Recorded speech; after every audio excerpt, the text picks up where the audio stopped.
ウズベキスタンは中央アジアの、一国で1991年にソ連から独立したまだ新しい国なんですよね。独立から、30年、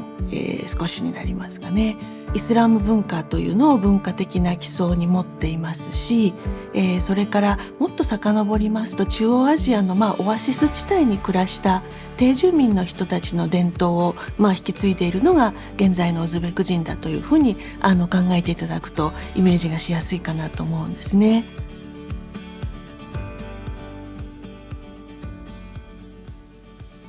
2009年の夏ですね、3年ぶりでウズベキスタンを訪れましたところ、それまで見たことがなかったようなですね、いわゆるヒジャーブといいますかイスラムウェール、スカーフをつけた女性たちがですね、そのイスラム関連施設ではないような、普通のその街中でですね、非常にたくさん後からそういうそのスタイルの女性たちが現れてくると。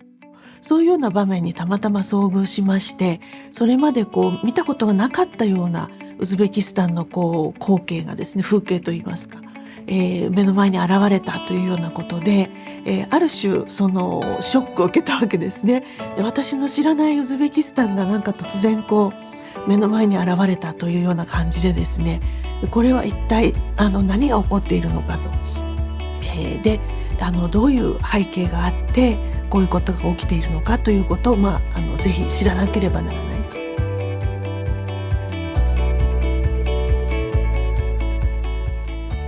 イスラム的な意味で、あるいはイスラム的な意味でないとしても、その頭部に覆いをつけると、髪を覆う、頭を覆うという装いをするということ自体をですね、ちょっと遡ってみたいなと。今は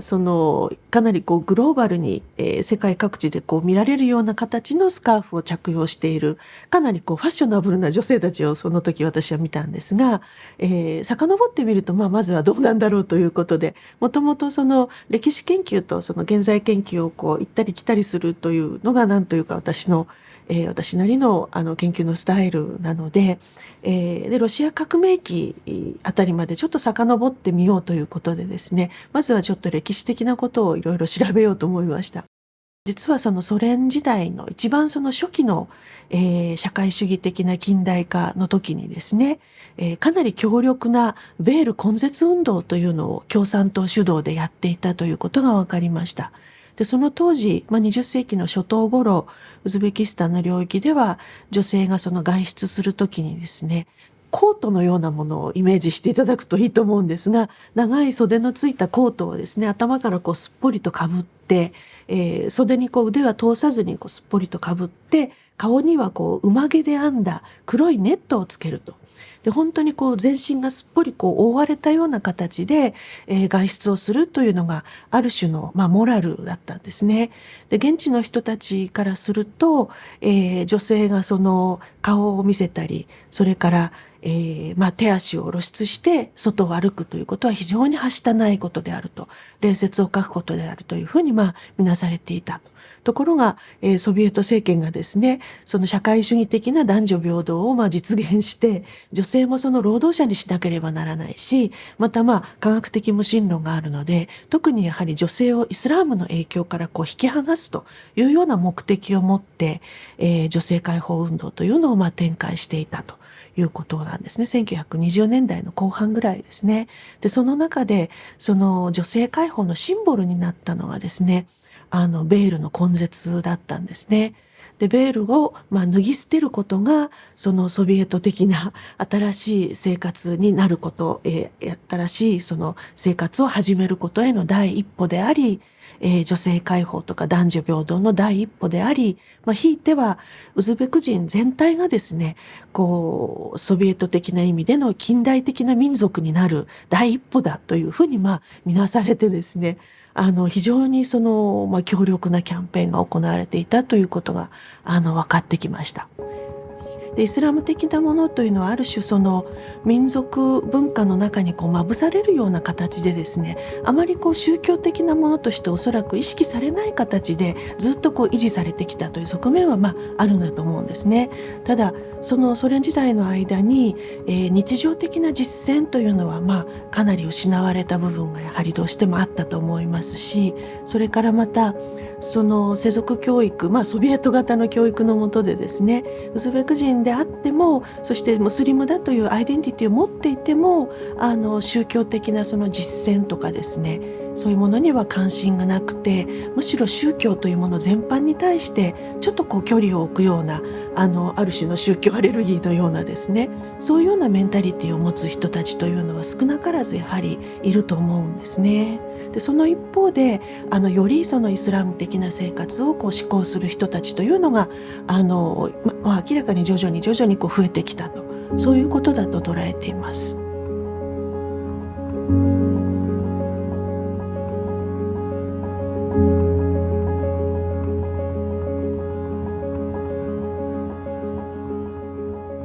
ベル問題というのはかなりグローバルに見られる問題ですので、いろいろな地域の女性の多いと言ったらいいですかね、どんな多様性があるのかということを一つ少し見てみたいということが一つと、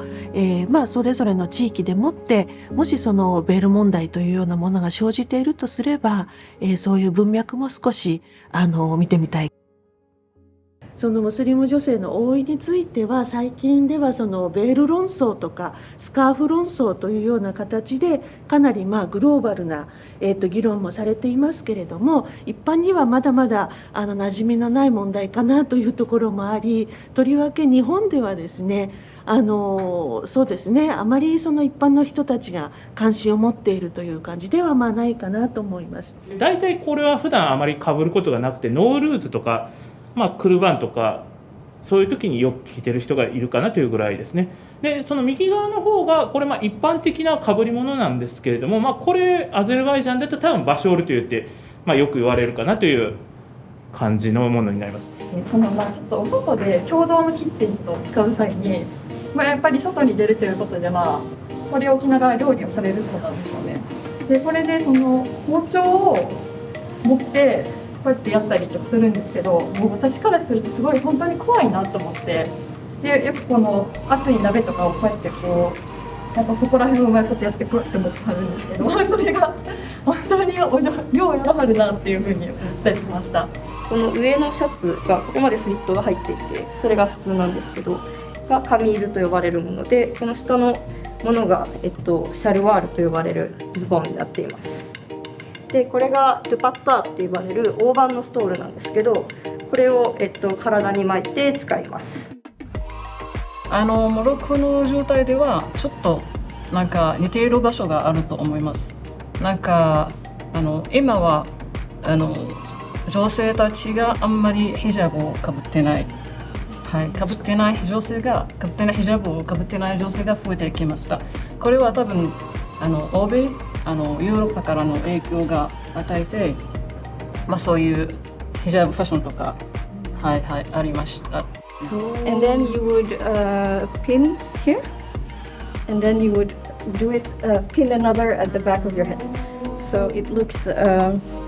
more modest, and you can adjust the size according to how you would like to cover your chest. イスラームのその女性がつける、ムスリムの女性がつけるベールというのが、後進性とかですね、劣った文化の象徴だというような形で捉えられて、でそれを捨てない限りその女性の解放とかですね、女性のその進歩というものが成し遂げられないというような、強い考えが、それに対して、例えばイスラム世界ではこれこそ私たちの大事な伝統文化なんだということでナショナリズムに結びつくというようなこともありましたし、信仰というものはやはり個々人にとって大切なもので、個の選択であるというような考えも一方であると思うんですね。このイスラム的な生き方を選択したいということで、スカーフを着用する生活に入っていくと、あるいはそういう家庭でその生まれ育ったそういう教育を受けてということもあると思いますけれども、そういうことも最近とても関心の的になってきているところかなと思うんですね。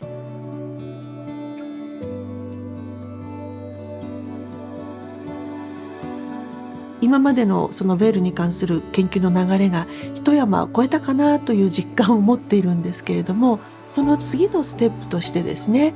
そうすると今度はそれまであまり社会の中で見えなかったイスラム的なものというのがどんどん可視化されていくような社会というのが出来上がってくるだろうと思っています。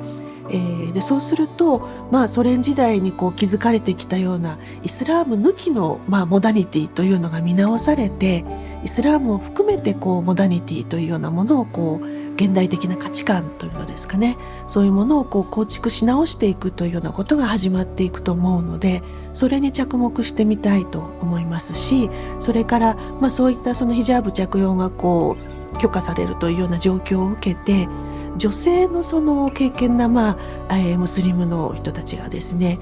声を上げ始めているということも感じられるんですね。そういうところを目を向けていきたいと思いますし、いろいろな資料を集め、人々の声も拾っていきたいというふうに思っています。